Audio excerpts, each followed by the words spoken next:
ಬ್ಲಡ್ಗೆ ಸಂಬಂಧಪಟ್ಟಾಗೆ ನಾವು ಬೇರೆ ಬೇರೆ ಯೋಜನೆ ರೂಪಿಸಿದ್ದೇವೆ. ನಮ್ಮ ಉದ್ದೇಶ ಏನಿದೆ, ಅಲ್ಲಿ ಇವತ್ತು ಬ್ಲಡ್ ಡೊನೇಷನ್ಗೆ ಸಂಬಂಧಪಟ್ಟಾಗೆ ಯೂತನ್ನು ಸಂಘ ಸಂಸ್ಥೆಗಳನ್ನು ಅವರಿಗೆ ಪ್ರೋತ್ಸಾಹ ಕೊಡುವಂಥದ್ದು. ಆದಷ್ಟು ಜನ ಇವತ್ತು ಬ್ಲಡ್ ಡೊನೇಷನಲ್ಲಿ ಇವತ್ತು ಭಾಗಿಯಾಗಬೇಕು. ಬ್ಲಡ್ಡಿನ ಕೊರತೆಯಿಂದಾಗಿ ಯಾರು ಕೂಡ ಇವತ್ತು ನಾವು ಅವರ ಆಕ್ಸಿಡೆಂಟ್ ಇರಲಿ, ಬೇರೆ ಬೇರೆ ಇವತ್ತು ಆಪ್ರೇಷನ್ ಆಗೋ ಸಂದರ್ಭದಲ್ಲಿ ಬ್ಲಡ್ಡಿನ ಕೊರತೆಯಿಂದಾಗಿ ನಾವು ಅಥವಾ ಕುಟುಂಬಸ್ಥರು ಅವರನ್ನು ಕಳ್ಕೊಳ್ಬಾರ್ದು ಎಂಬ ವಿಷಯ ಕಾಳಜಿಯೊಂದಿಗೆ ಇವತ್ತು ಬ್ಲಡ್ ಕ್ಯಾಂಪ್ಗೆ ಸಂಬಂಧಪಟ್ಟ ಜನಜಾಗೃತಿ ಮೂಡಿಸುವಂಥದ್ದು. ಎರಡನೇದು, ಪ್ರತಿಯೊಂದು ಬ್ಲಡ್ ಬ್ಯಾಂಕಲ್ಲಿ ಕೂಡ ಜಿಲ್ಲಾ ಮಟ್ಟದಲ್ಲಿ ನಮ್ಮೆಲ್ಲ ಬ್ಲಡ್ ಬ್ಯಾಂಕ್ಗಳಿದೆ. ಗೌರ್ಮೆಂಟ್ ಹಾಸ್ಪಿಟಲಲ್ಲಿದೆ, ಪ್ರೈವೇಟಲ್ಲಿದೆ. ತಾಲೂಕು ಮಟ್ಟದಲ್ಲಿ ಬ್ಲಡ್ ಸ್ಟೋರೇಜ್ ಇದೆ.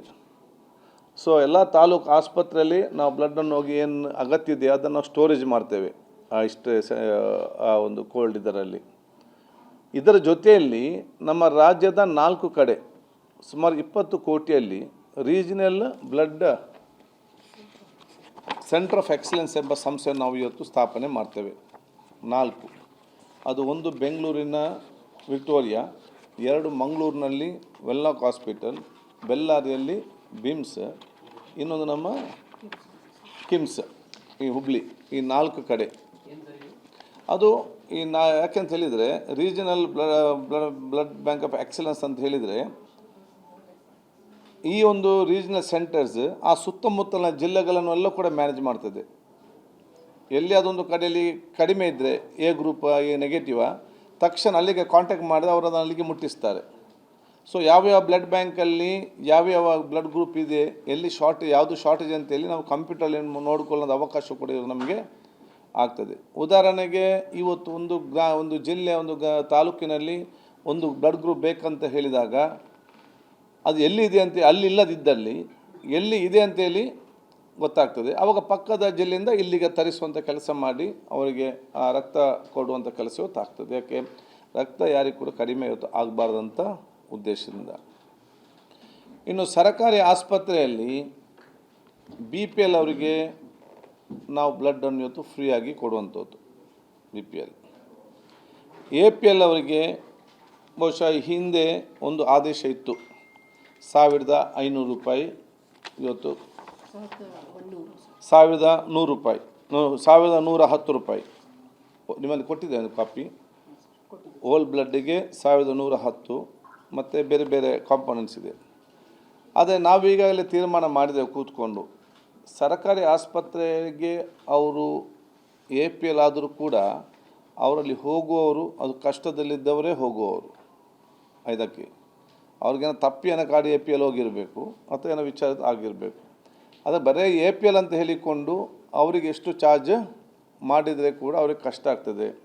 1-2-3 ಬಾಟ್ಲಿ ಬ್ಲಡ್ ಬೇಕಂತ ಹೇಳಿದಾಗ ಇನ್ನೊಬ್ಬರ ಹೋಗಿ ಕೈ ಚಾಚುವಂಥ ಪರಿಸ್ಥಿತಿ ಆ ಕಾಲಘಟ್ಟದಲ್ಲಿ ಬರ್ತದೆ.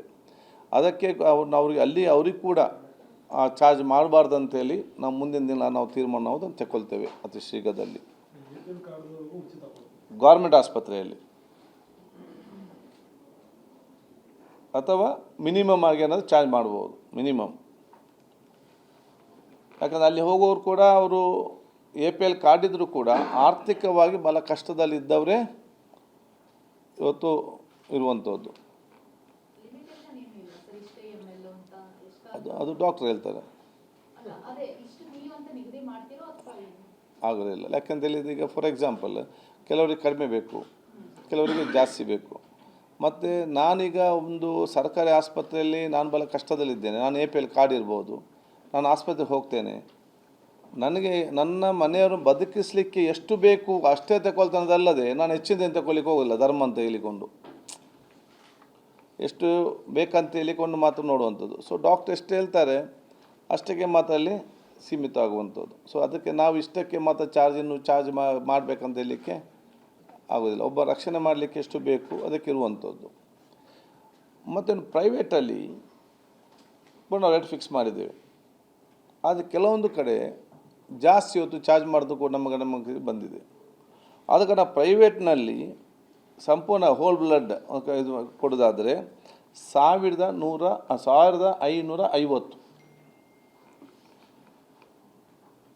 1550 ಅದಕ್ಕಿಂತ ಜಾಸ್ತಿ ಅವರು ಚಾರ್ಜ್ ಮಾಡಬಾರ್ದು.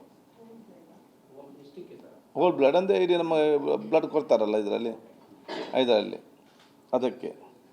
ಮತ್ತು ಅದರಲ್ಲಿ ಕೆಲವು ಬೈಫಿಕೇಷನ್ ಮಾಡಿ ಅದು ಕೊಡ್ತಾರೆ ಇದಕ್ಕೆ ಕಾಂಪೊನೆಂಟ್ಸನ್ನು. ಅದು PRBC ಕೂಡ ಅಷ್ಟೇ 1550. ಪ್ಲೇಟ್ಲೆಟ್ಗೆ ಇವತ್ತು ಸಾಂಕ್ರಾಮಿಕ ರೋಗ ಬಂದ ಸಂದರ್ಭದಲ್ಲಿ ಪ್ಲೇಟ್ಲೆಟ್ ಕೊಡ್ತಾ ಅಂತ ಹೇಳ್ತಾರೆ. ಅದು 400 ಮಾತ್ರ ಚಾರ್ಜ್ ಮಾಡಬೇಕು ಪ್ರೈವೇಟ್ನವರು. 400 ರೂಪಾಯಿಗಿಂತ ಜಾಸ್ತಿ ಚಾರ್ಜ್ ಮಾಡಬಾರ್ದು. ಪ್ಲಾಸ್ಮಾದಂತ ಕೊಡ್ತಾರೆ, ಆಗಲೂ ಕೂಡ ಅದಕ್ಕೆ ಕೂಡ ಬರೀ 400 ಮಾತ್ರ ಚಾರ್ಜ್ ಮಾಡಬೇಕು. ಇದು ಭಾಳ ಸ್ಪಷ್ಟವಾದ ನಮ್ಮ ಸರ್ಕಾರದ ಇವತ್ತು ಗೈಡ್ಲೈನ್ಸ್ ಇದೆ. ಯಾರಾದರೂ ಕೆಲವೊಂದು ಕಡೆ ಜಾಸ್ತಿ ಏನಾದರೂ ಚಾರ್ಜ್ ಮಾಡಿ ಅವ್ರ ಬಿಲ್ಲಿಂಗ್ ನೋಡೋ ಗೊತ್ತಾಗ್ತದೆ, ಅದು ಅವ್ರು ಕೇಳಬೇಕು ಎಷ್ಟು ಅಂತೇಳಿ. ಇದಕ್ಕಿಂತ ಜಾಸ್ತಿ ಏನಾದರೂ ಚಾರ್ಜ್ ಮಾಡಿದರೆ ತತ್ಕ್ಷಣ ನಮ್ಮ DHO ಕಚೇರಿಗೆ ಅವರ ಮಾಹಿತಿಯನ್ನು ಕೊಡಬೇಕು.